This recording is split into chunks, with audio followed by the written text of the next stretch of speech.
咁啊，又講股市。月線圖啊，絕對樂觀。咁啊，周線圖咧就絕對樂觀。市場咧就買牛嘅，唔係買熊。咁啊，呢一個係一個橫行嘅木箱。咁呢個木箱比較大。咁啊，用呢個前高同前低所做出嚟嘅木箱咁樣。咁啊，市場咧今日咧就跳空下跌，開咗支陰燭，去到呢個25,600點。咁啊，呢個小陰燭咧就係一個中繼下跌嘅小陰燭嚟嘅。佢本身個 gap 咧係一個突破缺口嚟嘅，跌穿咗阻力位。咁咧就市場咧就點解跌落去？首先未講跌落去之前咧，就要講話市場咧係會延續下跌嘅。我相信咧，聽日都係下跌居多嘅。咁啊，仲有咩原因佢會上升？我唔覺得有上升嘅原因，因為咧係而家係有一個壞消息存在。咁啊，中東嘅美伊戰爭咧就持續多2-3個禮拜咁樣。咁啊，油價咧就飆升。咁啊，因為咧就美國咧就封鎖嗰個海峽，伊朗又封鎖嗰個海峽 ，OK。咁啊，所以咧就美國封鎖個海峽嘅原因係乜嘢？即係唔好俾啲船隻運啲飛彈過去支援呢個伊朗啦，唔好俾啲船隻運啲飛彈啊、燃料啊去呢個伊朗嗰度，即係增強嘅戰力。咁咧就劇情就好簡單嘅啫。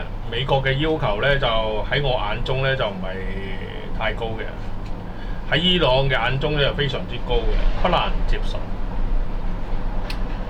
即係佢不能接受嘅最主要原因咧，佢認為咧伊朗咧係一個戰勝國嘅角度。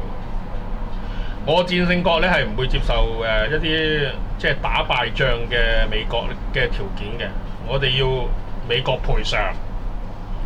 咁啊，呢個係我哋主要個目的 ，OK。咁啊，美國又覺得自己又係戰勝國。咁啊，究竟邊個係戰勝國啊？咁啊，伊朗嗰度打到口腫面腫都話戰勝國，點搞錯啫？打到口腫面腫都話戰勝國。如果伊朗有核彈，美國啊真係攞命嘅，真係。如果真㗎，唔係講笑㗎。伊朗真係會放核彈俾美國㗎。佢冇心理包袱㗎嘛，佢邊有心理包袱嘅啫？如果有核彈，一定放㗎嘛，俾你聽。咁啊，時事咧，大家咧就喺禮拜六、禮拜日嘅時候咧，就不停咁追蹤啦。最後嘅結果咧，就強差人意啦。市場咧，因為壞消息嘅傳播下咧，我哋相信咧會跌穿呢個25,250嘅，即係上個禮拜講咗噶啦。咁我覺唔覺得美國嘅要求係非常之不合理？咁唔算係即係匪夷所思啦，要求好低啫，係咪？不過接受咗要求之後咧，會唔會再打就另一件事啦。明唔明我意思啊？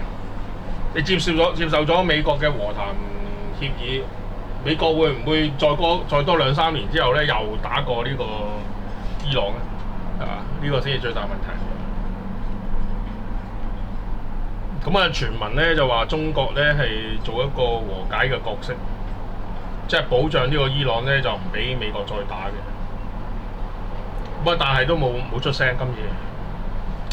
嗱，咁啊寫咗個 number 出嚟㗎啦，咁啊25,250會唔會挑戰咧？我相信會挑戰嘅。而家係一個下跌嘅趨勢，係一個轉角嘅信號。而家我哋見到嘅圖咧叫做頂分型，頂分型咧係一個下跌嘅信號嚟嘅。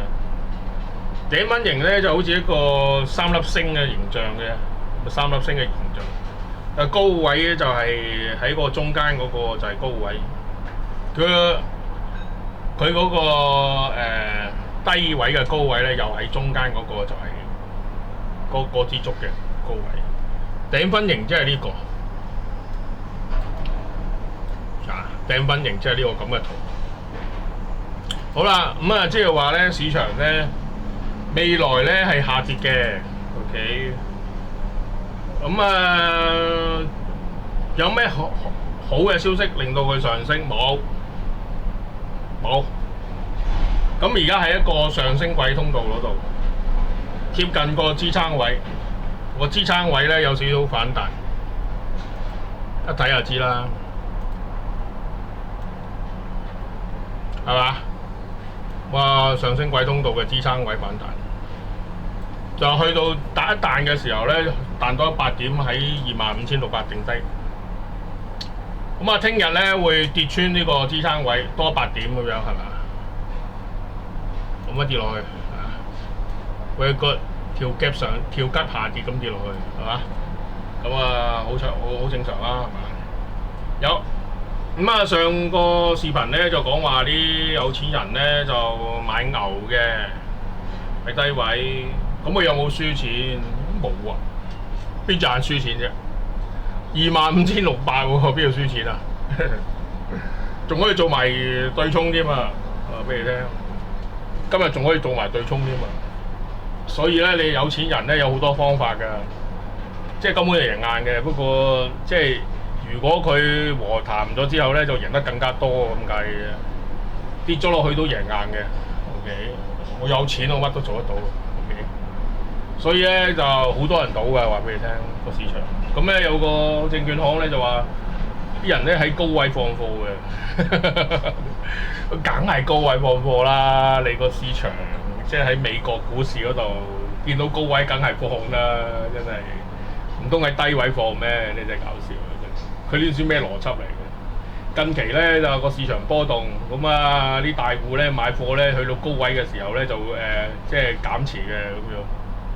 有邊個唔係啫？係嘛？有邊個唔係？咁呢個係即係呢個係用其中一個方法啦。即係簡單嚟講，佢都未到高位，我梗係買牛㗎啦。去到高位，我梗係放㗎啦，係咪啊？夜期又可以放係咪啊？中概股又可以放，幾多位置可以放？即係唔係香港嘅市場㗎嘛？喺整個世界都可以隨時隨地可以開紅開牛㗎嘛？而家。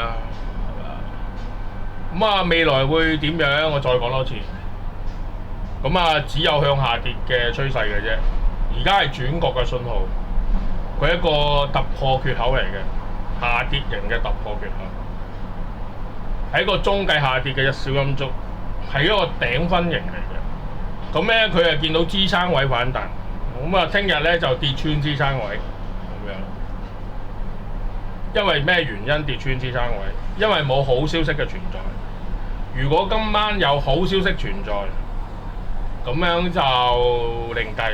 如果冇好消息存在，個市場咧又跌翻落去。OK， 咁咧就我哋而家講緊嘅係咩危機？石油危機、能源危機。嗱，聽清楚啊！而家我哋嘅危機係咩危機？能源危機。